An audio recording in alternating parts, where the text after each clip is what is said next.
கரூர் துயர சம்பவத்தில் பாதிக்கப்பட்ட 20க்கும் மேற்பட்ட குடும்பத்தினரிடம் வீடியோ காலில் தாவேக தலைவர் விஜய் பேசியிருக்கிறார். மேலும் விவரங்களை செய்தியாளர் மணிகண்டன் வழங்கிட கேட்கலாம். மணிகண்டன், வணக்கம். முழு தகவல்கள். வணக்கம். கரூர் வேலுசாமிபுரத்தில் கடந்த 27ஆம் தேதி தமிழக வெற்றி கழகத்தின் தலைவர் விஜய் பிரச்சாரம் மேற்கொண்டார். இந்த பிரச்சாரத்தின் போது கூட்ட நெரிசலில் சிக்கி 41 நபர்கள் பரிதாபமாக உயிரிழந்தனர். 100க்கும் மேற்பட்டோர் படுகாயமடைந்து மருத்துவமனையில் சிகிச்சை பெற்று வீடு திரும்பியுள்ளனர்.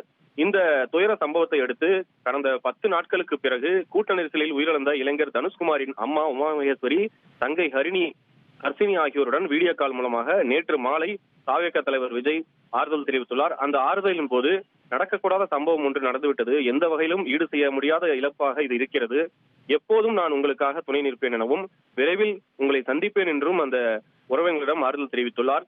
10 நாட்களுக்கு பிறகு பேசிய விஜய் நேற்று மாலை பேசிய போது மாலை சுமார் ஒரு 4:30 மணி அளவில் பேசியிருக்கிறார். தனுஷ்குமார் உறவினர்களிடம் சுமார் 15 முதல் 20 நிமிடம் வரை அவர் பேசியிருக்கிறார். தொடர்ந்து அடுத்தடுத்து பல்வேறு நபர்களின் வீடுகளுக்கும் போன் செய்த விஜய் வீடியோ காலில் அவரது உறவினர்கள் மூலம் பேசியிருக்கிறார். உயிரிழந்த உறவினர்களிடம் தாவேக தலைவர் விஜய் வீடியோ கால் பேசும்போது புகைப்படம் மற்றும் வீடியோ எடுக்க வேண்டாம் என்றும் அவர்களிடம் வேண்டுகோள் விடுத்ததாகவும் கூறப்படுகிறது.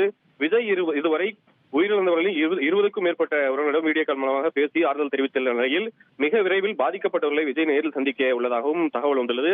அவர் குறிப்பாக சென்னையில் வைத்து அவர்களை சந்திப்பாரா அல்லது கரூர் வருவாரா என்ற ஒரு தகவலும் இதுவரை நமக்கு முழுமையாக கிடைக்கவில்லை. ஆனால் கண்டிப்பாக உயிரிழந்தவர்கள் விரைவாக சந்திப்பார் என்ற தகவல் மட்டும் தற்போது வந்துள்ளது.